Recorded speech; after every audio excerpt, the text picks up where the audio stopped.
We all know R.L. Stine, the child version of Stephen King writing the Goosebumps books. I never knew that he wrote the Fear Street books. The books were more towards a younger audience. Back in July, they released the movie adaptation only on Netflix, so I never watched it until now since it's Halloween. The movie was released in 3 parts, with each part being set in 3 different timelines. The first film, set in 1994, is about a small town being terrorized by a murderer in a skeleton costume. The film takes a lot of the same plot like the 90s teen slasher films. The score itself was composed by Marco Beltrami. You can tell his music sounds a lot like Scream score. The music is just fantastic, all 90s and rock metal. The characters are dumb-witted. What you expect, it's a horror movie, and the storyline ties in with the other 2 more movies. Fear Street Part 2 is the direct sequel to the first one. Even though the title says 1978, there's a good explanation. The plot slowly comes together as soon as Part 3 arrives. Part 2 is set in 1978, and it's about 2 teenage sisters, Ziggy and Cindy. They're at Camp Nightwing for the summer.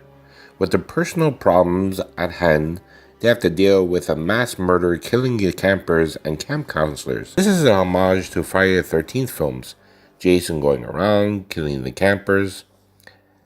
And of course, it has sex, drugs, rock and roll, which ties up with the setting. In the first film, we heard metal bands like 9 Inch Nails or Rob Zombie. In this one, we hear 70s rock and roll bands like The Runaways and Foghat. The movie is more better than the first one.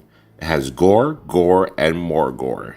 The serial killer looks like the first one, a memorable one. There's more reviews to finish up this trilogy, so stay tuned. In the first Fear Street film, we got the Skull Mask Killer. In the second, we got Thomas, the mass murderer of Camp Nightwing. Now we got Part 3. The film is set in 1666, and the serial killer, the village people. That's what the plot is about and wraps up the main plot of the Fear Street trilogy. Sarah fears being accused of being a witch, and the village people go after her when she escapes. The only thing I liked about this one is that it looks a lot like The Village, directed by M. Night Shyamalan. There's no swearing, and the village itself speak with an Irish accent, in which previous films didn't even mention. There is a good twist at the end, in which I don't reveal, but it's my favorite in horror movies. But overall, of the 3 films, I still enjoy Part 2. You can still watch all 3 films, so you can understand the plot, and think others are different. Overall, the trilogy is a great tradition horror movie to watch, only on Netflix.